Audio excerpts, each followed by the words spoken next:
안녕하세요. 옆집 아저씨입니다.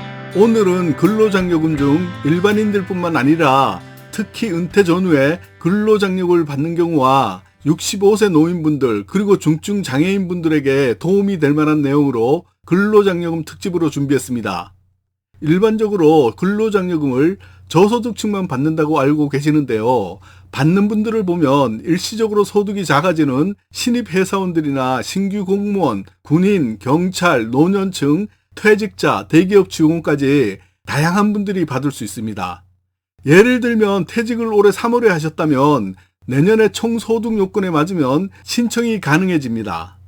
왜냐하면 근로장려금은 전년도 소득을 보니까 월 500만 원씩 받았더라도 전년도는 3개월 급여만 받았으니까 총 소득이 1,500만 원이라서 근로조건에 맞을 수 있기 때문입니다. 회사 입사도 9월 달에 입사했다면 3개월치 월급밖에 안 받잖아요. 그러면 그 다음에는 근로장려금을 신청할 수 있는 겁니다. 뒷부분에서 우리가 알고 있으면 아주 좋은 꿀팁 준비해 두었으니까 끝까지 보시고요. 악용은 하지 마시기 바랍니다. 그리고 오류가 있으면 댓글로 정보 공유도 부탁드립니다. 영상 끝까지 보시고 도움되셨다면 좋아요, 구독 꼭 눌러주시는 것 잊지 마시고요. 바로 시작하겠습니다. 근로장려금은 지급 대상자라고 우편이나 문자 그리고 통지를 받았더라도 알아서 해주겠지 하고 가만히 계시면 안 되고요. 반드시 신청을 하셔야 합니다.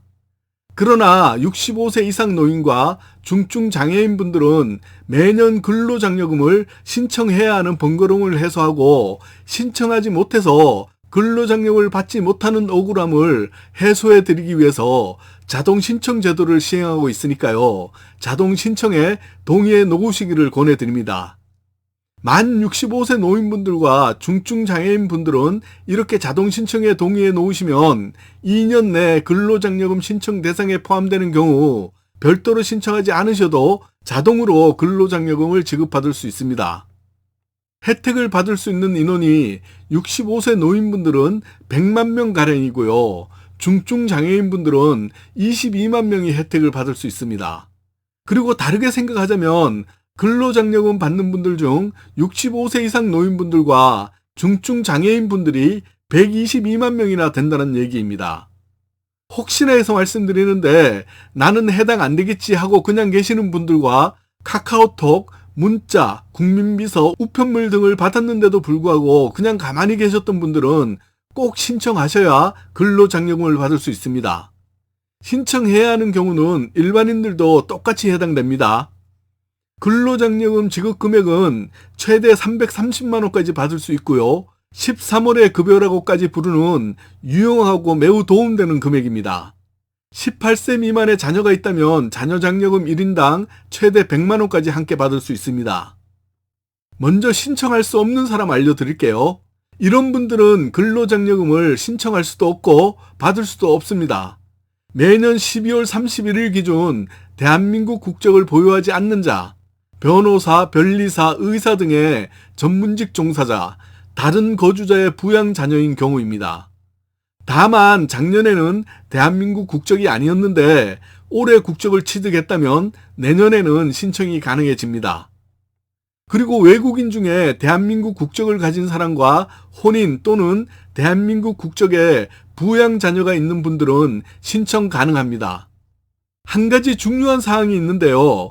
근로장려금에 대한 나이 제한은 폐지되었기 때문에 이제는 나이가 많아서 못 받는 경우는 없고요. 다만 대상자인데도 신청을 하지 못한 경우는 근로장려금을 받을 수 없습니다. 이때는 꼭 기한 후 신청을 하셔야 합니다. 기한 후 신청은 6월 1일부터 11월까지 신청이 가능합니다. 하지만 받을 수 있는 금액에서 5% 차감된 금액으로 받으니까 약간의 손해는 감수해야 합니다. 근로장려금 정기지급일자는 매년 8월 말쯤에 지급이 됩니다. 근로장려금 신청 자격 및 정기 신청 기간입니다. 현재 상태가 직업이 없거나 나이가 많아도 신청이 가능합니다.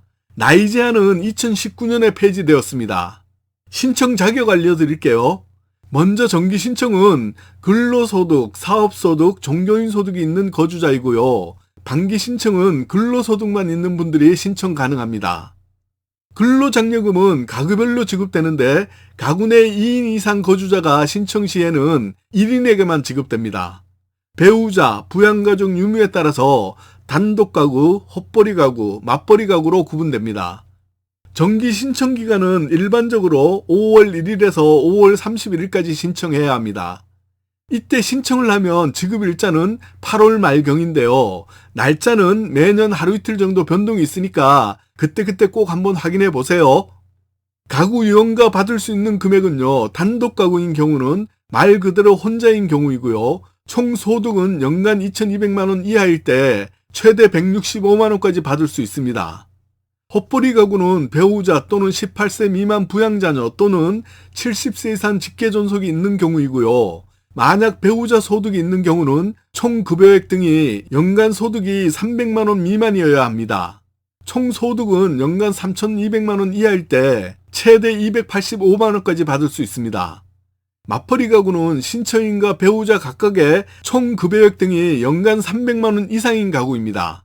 18세 미만 부양자녀 그리고 중증 장애인은 연령 제한 조건이 없습니다.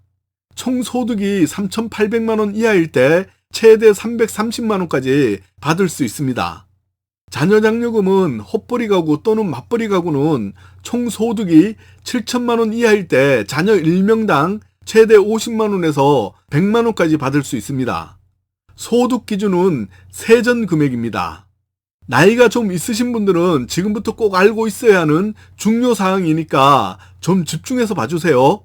아주 중요한 꿀팁 먼저 알려드릴게요. 악용은 하시면 안 됩니다. 단독 가구는 소득이 400만원에서 900만원 사이이면 최대 받을 수 있는 금액인 165만원을 받을 수 있습니다. 헛벌이 가구는 총 소득이 700만원에서 1,400만원 사이일 때 최대 받을 수 있는 금액인 285만원을 받을 수 있습니다. 맞벌이 가구는 총 소득이 800만원에서 1,700만원 사이일 때 최대 받을 수 있는 금액인 330만원을 받을 수 있습니다. 혹시 이런 사람은 없겠지만 악용은 절대로 하시면 안 되고요. 우리만 그냥 알고 있자고요. 그리고 또 고령층 분들에게 필요한 꿀팁으로는 노인 일자리 등의 공공근로, 정부 일자리에 잠깐씩 참여한 분들이나 잠깐씩 알바를 한 분들도 총 소득이 5만원 이상만 되어도 대상이 됩니다. 다만 국세청에 신고된 금액이어야 합니다. 자영업자 분들 중 도매업인 경우는 조정률이 20% 정도 적용되니까 연간 소득이 1억이 넘더라도 연소득은 근로장려금, 자녀장려금에 해당이 될 수 있으니까 꼭 확인해 보시기 바랍니다. 참고로 농업, 어업, 자동차, 부품 판매업, 소매업, 부동산 매매업은 30%이고요. 제조업, 음식점업, 건설업은 45% 적용됩니다. 꿀팁 하나 더 알려드릴게요. 근로장려금을 초과 지급받은 경우는 반납을 해야 되는데요. 이때는 따로 반납하지 않더라도 향후 5년간 지급할 장려금에서 환수될 수 있게 하므로 급하게 당장 반납할 필요는 없습니다. 총 소득을 볼 때는 비과세, 퇴직금, 양도소득은 제외되고요. 이자, 배당, 연금소득은 해당이 됩니다. 배우자인 경우는 사실혼은 제외입니다. 재산요건은 매년 6월 1일 기준이고요. 주택, 토지, 건물, 예금, 전세보증금, 자동차, 현금성 자산 등의 재산 합계액이 1억 7천만원 이상, 2억 4천만원 미만인 경우는 최대 받을 수 있는 금액에서 50%만 지급됩니다. 재산에서 부채는 차감하지 않습니다. 근로장려금, 자녀장려금의 압류금지 기준금액은 185만원입니다.